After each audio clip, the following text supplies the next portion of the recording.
আমাদের qualified পার্সনরা available আসে। এসব বাচ্চা কাচ্চাদের দিয়ে উনি যে রাস্তাঘাটে যে মেলা জমিয়েছেন, এই মেলার কোনো অর্থ বাংলাদেশ ভবিষ্যৎ বাংলাদেশ গড়ার জন্য কোনো কাজে আসবে না। বেগম খালেদা জিয়া এখনো জীবিত আছেন। বেগম খালেদা জিয়া যদি আপনার ভারতের সাথে যদি আতাত করতেন অথবা ভারতের প্রেসক্রিপশন যদি উনি নিতেন, বেগম খালেদা জিয়া ক্ষমতায় থাকতেন। বেগম খালেদা জিয়া এখনো জীবিত আছেন। তো কিছুই হচ্ছে বা যত কিছুই ঘটছে, ঠিক আছে, এর মূল হোতাকে এখন পর্যন্ত কিন্তু কেউ বলতে পারতেছে না, শুধু সবাই বলেই যাচ্ছে। প্রতিদিন আপনি টকশো করতেছেন, আমরা শুনতেছি, আর ওদিকে ঘটনা ঘটতেছে, কিন্তু ঘটনার যে মূল হোতা, মূল রহস্য যে কোথা থেকে কোথায় আসতেছে সেটা কিন্তু কেউ বলতেছে না। আমাদের সম্মানিত উপদেষ্টা প্রফেসর ডক্টর মোহাম্মদ ইউনূস যে এক ভাষণে বলছে যে আওয়ামী লীগের যে লোকগুলো আছে এদেরকে বুঝাইয়া আমাদের দলে নিয়ে আসবো, না হইলে আইনে সোপর্দ করবো। তাহলে কি সেই চেষ্টাই করতেছে না, সেই দিকে হাঁটতেছে যে আওয়ামী লীগের যে বর্তমান যে ছাত্র সমন্বয়ক গুলো আছে যে আওয়ামী লীগের লোকের সাথে মিশতেছে, বুঝাই তাদের দলে নিতেছে। তাহলে বিচার হবে কবে, আর নির্বাচন হবে কবে, আর সংস্কার হবে কবে? সংস্কারের একটা ভীতি থাকতে হয়। কিন্তু সে যদি বলে, ডক্টর মোহাম্মদ ইউনূস যদি বলে যে বুঝাইয়া আমরা দলে নিয়ে আসবো, আওয়ামী লীগ যে ফ্যাসিস্ট, যে স্বৈরাচারী কাম করছে, যে দোষর গুলো তার লগে ছিল, আওয়ামী লীগ শেখ হাসিনা না হয় পলায় ভারত গেছে, কিন্তু তার লোক তো আছে। এখন এগুলারা যদি বুঝে আর দলে নিয়ে আসে, তাহলে পরবর্তীতে যে রিয়াকশনটা হবে এটা কি ফেস করতে পারবো?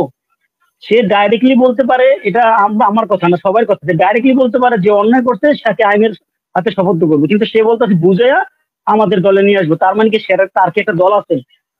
তার কথা ইঙ্গিত বহন করতেছে যে তার একটা দল আছে, সেই দলে লোক নিয়ে আয় না, তার দল ভারী করবে।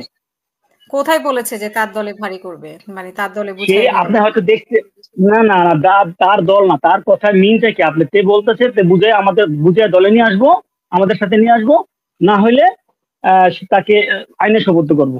তো দলে বুঝাই আওয়ামী লীগ তো ফ্যাসিস্ট।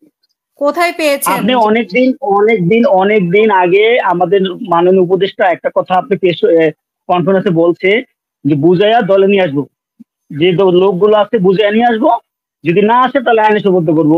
তাহলে বুঝে আওয়ামী লীগ কি বুঝানোর মতন কেউ আছে? ওরা কি কেউ বুঝে? ওরা যদি বুঝতো তাহলে কি 2000 মানুষ হত্যা করতো?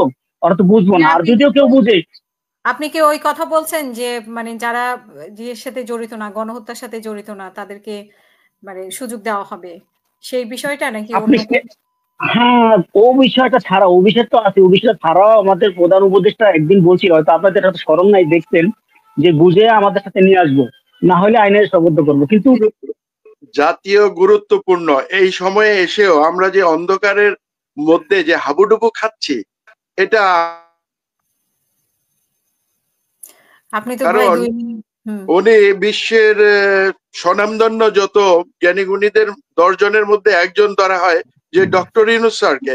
তিনি যদি এইভাবে মানে বর্তমান যে অ্যাডমিনিস্ট্রেশন চালাচ্ছেন, এটা মানানসই না। কারণ আমাদের চোখের সামনে আমাদের দেশপ্রেমিক এবং আমাদের কোয়ালিফাইড পার্সনরা অ্যাভেলেবেল আসে। এসব বাচ্চা কাচ্চাদের দিয়ে উনি যে রাস্তাঘাটে যে মেলা জমিয়েছেন, এই মেলার কোনো অর্থ বাংলাদেশ ভবিষ্যৎ বাংলাদেশ গড়ার জন্য কোনো কাজে আসবে না। আর 1 মিনিট বলবো আপু, এই যে আপনি সম্ভবত ইউকে থাকেন আপু, সম্ভবত ইউকে থাকেন, আমিও ইউকে ট্রাভেল করেছি সোফার। এখন সারোয়ার ভাইদের মতো যারা আমাদের নন, আমি জানি না আমার সাথে সবাই একমত হবেন কি। আমি যে কথাটা বলি আর কি, ওই কথাটা হলো বর্তমান ইউনূস সরকারের জন্য মেইন বাধা হইলো বিএনপি জায়গায় ডক্টর ইউনূস সরকারকে বাধার সম্মুখীন করতেছে। যেমন ধরেন, এই ছাত্ররা চাইছে হাসিনার প্রেসিডেন্ট যে আছে তাকে বাদ দেওয়ার জন্য, দেখা গেল এরা বিএনপি রাজি হয় না।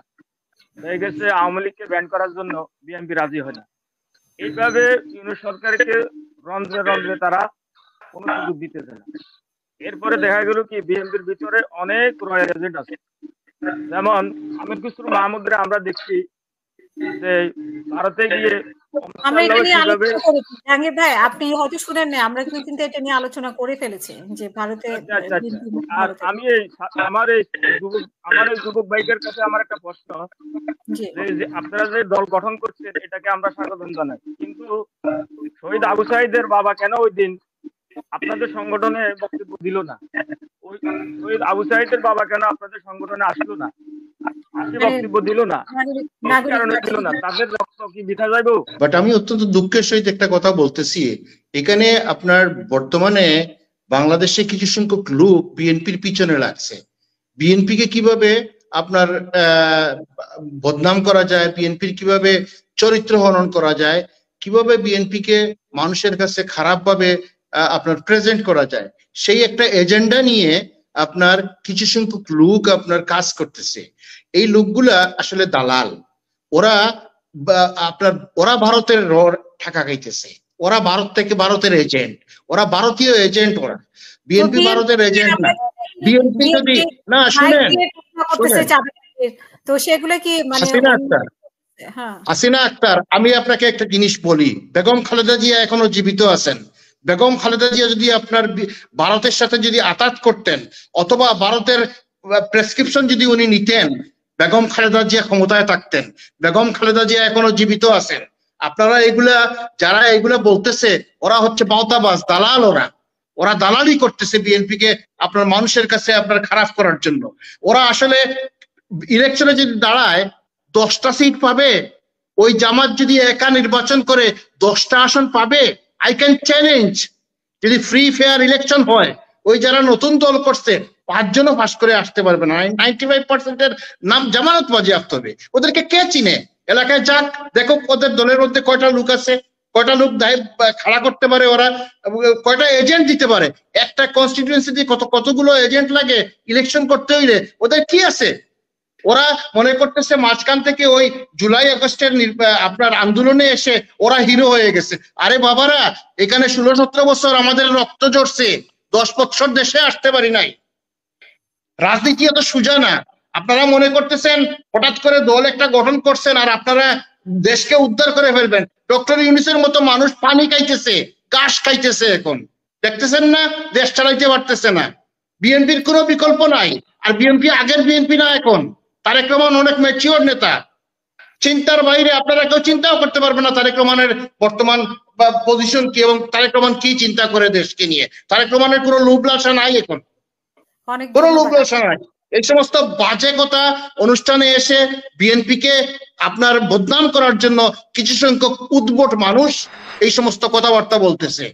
আমি চ্যালেঞ্জ করে বলতেছি, বাংলাদেশে যদি কোনো সঠিক নির্বাচন হয় 270টি আসন পাবে বিএনপি। চ্যালেঞ্জ। আপনি কি লন্ডন থেকে বলছেন, ইউকে থেকে জয়েন করেছেন? আমি আগে ইউকে তে ছিলাম, আমি এখন বাংলাদেশে আছি। ইউকে তে I will come back again on 13th of this month. Thank you.